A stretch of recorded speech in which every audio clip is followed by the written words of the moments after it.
साथ में मेरे साथ राइट हैंड साइड पे पूरी करिश्मा और सालसा जी हैं और लेफ्ट हैंड साइड पे दिलप्रीत सिंह हुड्डा जी हैं। ये भी बड़े प्रोमिनेंट हैं, इन्होंने भी काफ़ी रोल अदा करा है, सोशल एक्टिविस्ट भी हैं। सबसे पहले मैं Prasoon Kumar ji advocate Supreme Court of India, जिन्होंने ये सारी लीगल बैटल रखी और अभी तक जारी रखी है, उनसे शुरुआत।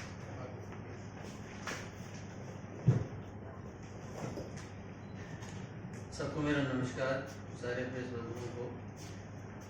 आज ये प्रेस वार्ता कानपुर के सिख दंगों में मारे गए पीड़ितों को न्याय दिलवाने के लिए हमारी जो लड़ाई शुरू हुई थी 2017 में सुप्रीम कोर्ट में, जब हमने PIL डाली थी, उस समय से मैं एक्चुअली कहूँ उसको लीगली वहाँ से करता हूँ। उससे पहले से कुलदीप सिंह भोगत जी यहाँ मौजूद हैं, जिन्होंने इस लड़ाई को कैसे लड़ा जाए, कैसे देखा जाए, कैसे इसकी रूपरेखा तैयार की जाए, इसके लिए उन्होंने वो ताना बाना शुरू किया। और उसके लिए उन्होंने मुझे कहा कि आप इसमें इस केस को शुरू करो। और 2017 में हमने जब इस केस को देखा तो लगभग कानपुर में जो मृतक की संख्या थी वो हमें नहीं पता था। उसमें RTI एप्लीकेशंस डाली गई कानपुर के विभिन्न थाना क्षेत्रों में, और ये जानने की कोशिश की गई कि आखिर 1984 में दिल्ली के बाद सबको पता था कि कानपुर में बहुत लोग मरे हैं, लेकिन किसी को ये नहीं पता था कितने लोग मरे हैं, कितनी संपत्ति की हानि हुई है, क्या क्षति हुई है, कितने लोग डिस्प्लेस्ड हो गए, कितने लोग वहाँ रह रहे हैं। RTI में जो गवर्नमेंट के रिकॉर्ड थे उसके अनुसार हमें 127 लोगों के मरने की जानकारी मिली है 1984 के सिख दंगों में, जो बेकसूर लोग मारे गए। मैं उसको दंगा नाम नहीं देता, मैं नरसंहार नाम देता हूँ, बिकॉज ये वन साइडेड स्टोरी थी। जितने इनोसेंट लोग थे उनको, बेकसूर लोगों को बिना किसी रीजन के, बिना किसी प्रोटेक्शन के उनको मार दिया गया, जबकि उनका कोई कसूर नहीं था। उसके बाद उससे भी दर्दनाक बात ये थी कि किसी भी केस में वहां पे सरकारों ने कोई एक्ट नहीं किया, और उसके बाद एक भी अपराधी जेल की सलाखों के पीछे तो जाना छोड़ दीजिए, मैक्सिमम केसेस में वो लोग डिस्चार्ज हो गए, जो बहुत ही दुखद बात थी। जब हमने PIL डाली और उसके बाद हम सुप्रीम कोर्ट से हमने गुहार लगाई कि SIT का गठन किया जाए, इसकी इन्वेस्टिगेशन करवाई जाए कि इतने लोग मारे गए, मास मर्डर हुआ है, तो आखिर आज तक उसमें कोई अनुसंधान, कोई विवेचना क्यों नहीं हुई? क्योंकि दिल्ली में एक कार्यक्रम चल रहा था, SIT का गठन हुआ था, तो हमने कहा कानपुर में भी होना चाहिए। और उसमें जो डिफेंस मिनिस्टर थे राजनाथ सिंह जी, उन्होंने यूनियन गवर्नमेंट की तरफ से हलफनामा दिया सुप्रीम कोर्ट में कि हमें कोई आपत्ति नहीं है अगर SIT बन जाए। और उसके बाद फिर ये प्रक्रिया शुरू हुई और अंत में SIT का गठन 2019 फरवरी में हुआ। 2019 फरवरी से जब SIT बनी और उसके बाद एक थाना क्षेत्रों में हम लोग जाके पर्सनली हम गए और एक थाने के डिटेल्स को खंगाला, और तब पता चला कि 84 की कोई दस्तावेज उपलब्धि नहीं थे थाने से, जो अगेन इस लड़ाई को इतना ज्यादा। और जब हम लोगों से मिले, जिन जिन के नाम वहाँ दर्ज थे और जो लोग वहाँ मौजूद थे, जो विक्टिम्स की फैमिली थी वो लोग मौजूद थे, उनसे जब मिले और उन्होंने उस दृश्य के बारे में जब बताया हमें, तो सही बताऊं हमारी रूह कांप गई कि इस तरह से भी कोई विभत्स, जैसे जानवरों जैसा सलूक होता है, वैसा किया गया लोगों के साथ। परिवार के परिवार उजाड़ दिए गए, और किसी को उसके बाद भी किसी को इतनी शर्म नहीं हुई या इतनी सहानुभूति नहीं हुई कि उन परिवारों के बसने का, उन परिवारों का कैसे क्या इलाज किया जाए। हम लीगली इस चीज को लेकर चल रहे थे, कम से कम अक्यूज को अंदर भेजा जाए, कम से कम किसी के घावों पे थोड़ा सा मरहम लगाया जाए।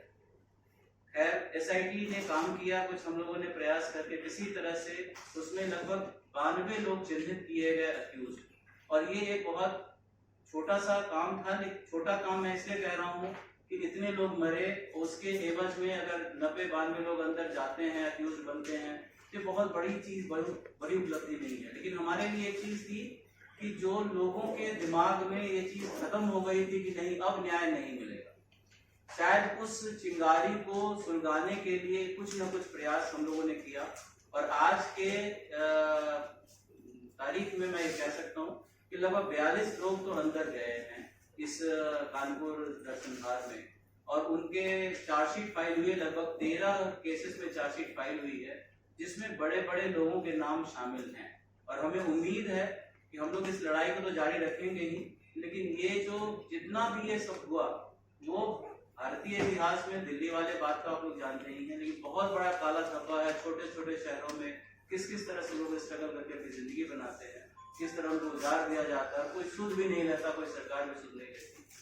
38 साल हो गए हैं और ये जो कानपुर का हादसा था, नरसंहार था, ये सामने आया ही नहीं, ना किसी को पता। हमें तो यही पता था कि सज्जन कुमार, जगदीश टैटलर, एच.एस. भगत, कमलनाथ, ये सारे लोग जो हैं इनके नाम थे, मगर ये नाम सामने नहीं आए थे। मैंने और परसू जी ने लगातार, फिर हमने एक बीड़ा उठाया और हम लग गए वहाँ पहले सबूत लेके आने के लिए। आप सच मानिए 3.5 साल में RTI का जवाब आया। 3.5 साल में जवाब आया कि उसमें 25 लोग जो है गुनाहगार हैं, और उसमें एक नाम ऐसा था उस टाइम जो कुशवाहा थे, कांग्रेस की सरकार थी उस टाइम, कुशवाहा थे, और कुशवाहा के जो भतीजे थे जो यहाँ पे कानपुर में रहते थे, उनका नाम आया, और लगातार वो आज तक भागे हुए हैं। हम जाके राजनाथ जी से मिले, उनसे बात की, हमने कहा जी प्राइम मिनिस्टर साहब से भी मिलेंगे, तो हमें खुशी इस बात की हुई, गुरु नानक देव महाराज की गुरपुरब था और प्रधानमंत्री जी ने अपने घर पे हम सबको बुलाया था, गुरुद्वारा कमेटी को और लोगों को, उसमें हम भी गए, हमें भी कार्ड आया। जब हम गए तो चाय पीने के लिए उन्होंने बुलाया, उन्होंने एक बात कही, जब निकलने लगे तो मैंने उनको आवाज दी, मोदी जी। फिर कहा जी मैं 84 का दंगा पीड़ितों की लड़ाई लड़ने वाला कुलदीप सिंह भोगल बोल रहा हूँ। 2 बार कहा, वो रुके। उन्होंने क्या बात क्या है बताइए, आपके पास कागज है? मैंने कहा जी जब मैं घर से चलता हूँ ये कागज हमेशा मेरी जेब में ही रहता है कि कोई ना कोई तो मिलेगा जिसको ये बताऊंगा। कहते हैं ये केस कहाँ का है? मैंने कहा मोदी साहब ये केस है कानपुर का, उसमें 122 लोग जो है मारे गए हैं और 127 लोग मारे गए, और ये 34 लोगों का जो नाम है वो RTI में आया। हमें 3 साल उसको लग गए। कहते कागज दो, मैंने कागज दिया। ये आप मानो ये सच्चाई है।